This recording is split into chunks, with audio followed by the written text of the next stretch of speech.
Hi guys, Ethan from NGP here, and this is a video that is 5 tips and pieces of advice for people who are new to Rainbow Six Siege. So this will help people who are just starting to play the game, or people who've been playing for a while but are still struggling to really improve at the game, and hopefully this will help you get better. As usual, if you like the video and found it helpful, be sure to like, comment and subscribe.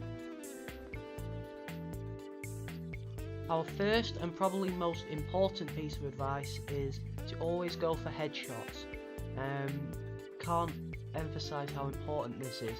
Headshots are a one-shot kill in Rainbow Six Siege, so if you can get one in a firefight, it's almost a guaranteed win. If you look at the footage that I'm playing, while I might not always get the headshot, I always try and aim for the head, and when you do get the headshot, it is a guaranteed win unless there are more people behind. So yeah, make sure you try and aim for the head, but don't be afraid to go for body shots if you're not quite there yet, but you should be aiming for the head really. Again, if you look at the footage which I'm playing, the only time I would ever burst fire is if it was in an extremely close quarter situation and I was desperate and I was worried that I wasn't going to survive that firefight. Most of the time you'll see I'm making controlled short bursts and I usually win the firefights. Second is to control your recoil. It's so annoying when you see new players play the game and they just spray fire all over the place and they always lose the firefight. What you need to do is you need to control your recoil by using short bursts instead of uncontrolled automatic fire. Just tap the trigger and it'll also make it a lot easier to pull off those headshots, and it'll increase your accuracy as well. Third is to not be afraid to disengage from a firefight.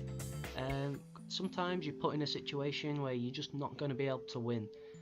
So in that situation it's better to live to fight another day. Just back off, find a way around and regroup. Especially this is true for if you're roaming. However, as a beginner you should be really just trying to stay in the room rather than roaming. But again, as I've said before, if you look at the footage, there are times when I back off because I don't think I'm going to be able to win. I'm outnumbered or just not in a good position. So I back off and try and find a way around and either regroup or attack again from a different position. Fourth is to take your time and not rush in to try and take the objective or whatever game mode you're playing. Quite often you see new players, they run in, they're just trying to get kills, doing all the things I've said you shouldn't do up to now, and that can partly be traced back to the fact that they are rushing. What you need to do is you need to take your time, take it slow, use your drone when you need to, use communication with your teammates, and just slowly take out the enemy team or work your way towards the objective. The only time you should ever be rushing is if you've got a very short amount of time left, say less than 30 seconds. It's the only time you should ever just be rushing into the objective to try and take it, because in that situation you don't have any options left. The only time apart from that where you could possibly rush is if your whole team is coordinated, coming in from many different exits and you're trying to catch them off guard, and you have to be extremely aggressive to pull it off. But that's not something that new players will be very good at, so I recommend just taking time, taking it slow.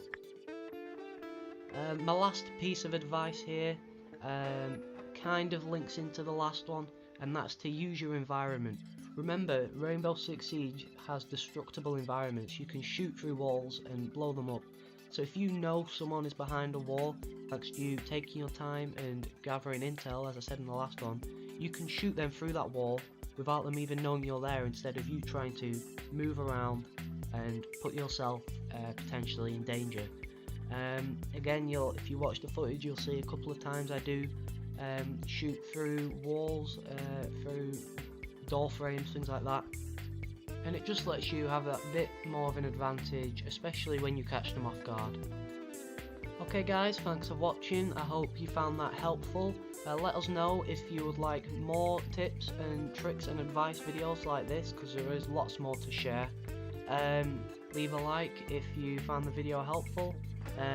Leave a comment telling us what videos you want in the future, what you thought of this video, and of course be sure to subscribe if you liked the video. Once again, thanks for watching and see you next time.